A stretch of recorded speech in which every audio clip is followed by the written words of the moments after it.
And President Trump knows this kind of rhetoric is out there. He knows that TDS exists, and he has roasted the Democrats who are still suffering from it. This is what he had to say on NBC.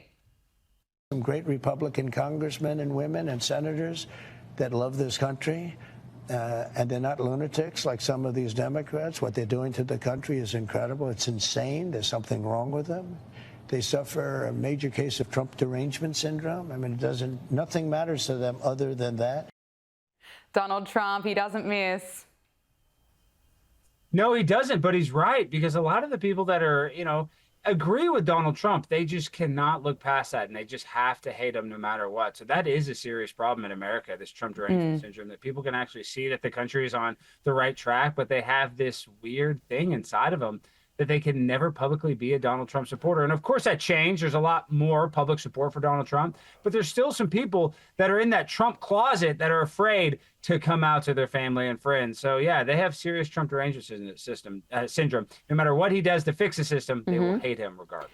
And let's not forget, it was less than a year ago that Donald Trump was nearly shot dead on stage in Butler, Pennsylvania during a rally. And today, photographer Doug Mills won the 2025 Pulitzer Prize for breaking news photography with this incredible photograph of the president, where you can actually see the bullet that came within millimetres of taking his life. And I know, Alex, we've spoken about this on our show before, that Trump really showed the world in that moment what a fierce and strong leader he is.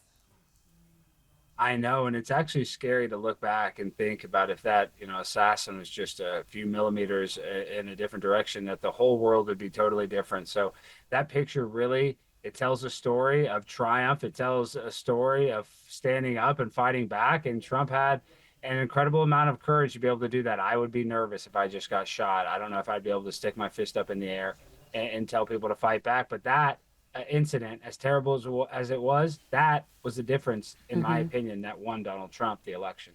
It was such a crucial moment, and it's a moment that we can't forget. It was not even 12 months ago that Donald Trump nearly lost his life, and what a different world we'll be living in. And despite this playing out for the world to see, there are still insufferable lefties who are happy to go on camera and claim, or absolutely claim, that they still want him dead.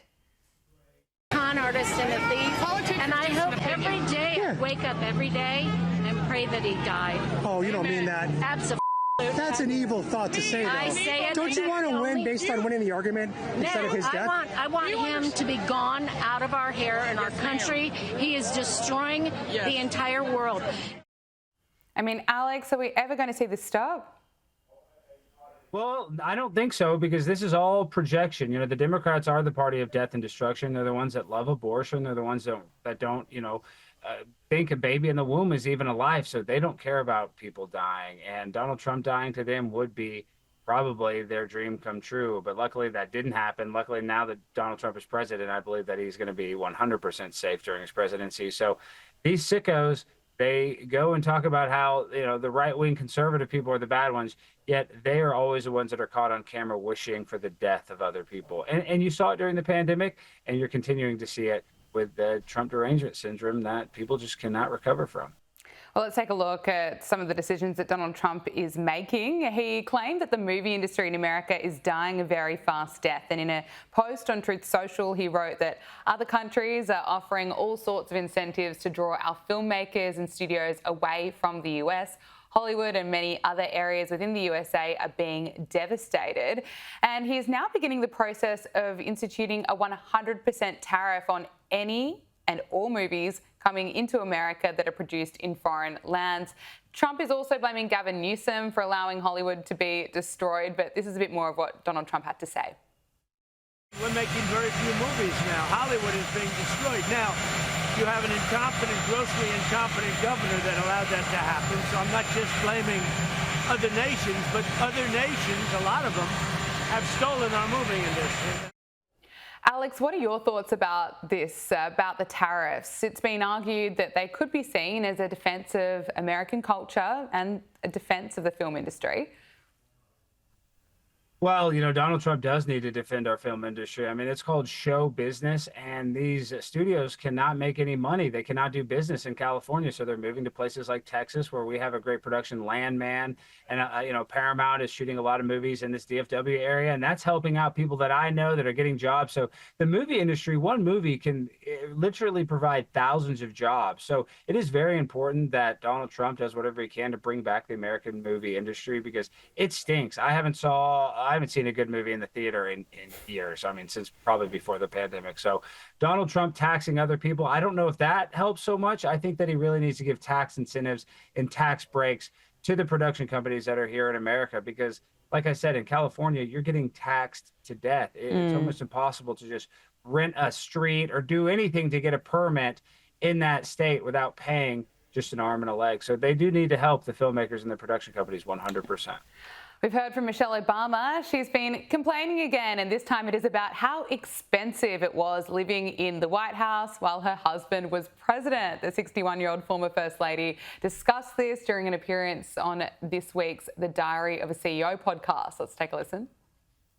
It's expensive to live in the White House. As many people don't know, I mean, much is not covered. You're paying for every bit of food that you eat. You're not paying for housing and the staff in it, but everything, even travel. If you're not traveling with the president, if your kids are coming on a Bright Star, which is the First Lady's plane, we had to pay for their travel to be on the plane. It is an expensive proposition, and you're running for 2 years and not earning an income. Oh, Alex, I mean, are you shedding some tears for Michelle Obama?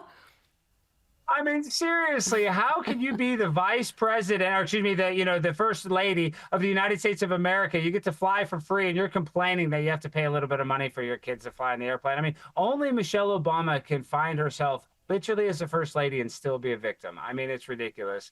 And yeah, I'm sure there are some costs associated, but all you have to do is write another book, Michelle. They have every single Ponzi scheme set up so that they can enrich themselves. So, the world's tiniest violin plays for Michelle Obama and her expenses while she was living in the White House on the American taxpayer dollar. Oh, it is absolutely unbelievable, even from Michelle Obama. Alex, I want to talk to you about the media landscape. It's been revealed that more people still hold a favourable view of podcasters such as Joe Rogan and Megyn Kelly. According to this poll conducted by Emerson College Polling, Joe Rogan received the highest favourability rating among the media personalities presented to the respondents taking part in the survey. And according to this poll, 16% of Americans have a very favourable view of the podcaster, while an additional 16% see him in somewhat of a favourable light. But, what does this tell you about the media landscape? We see CNN's ratings just absolutely dropping, and I think it just shows people maintain to have that trust in some podcasters because they're being honest, they tell you what they really think, and they're not pushing ahead with some narrative. Oh, 100%. And it's just a connection. You can actually feel connected to Megyn Kelly. You can actually feel connected to Joe Rogan.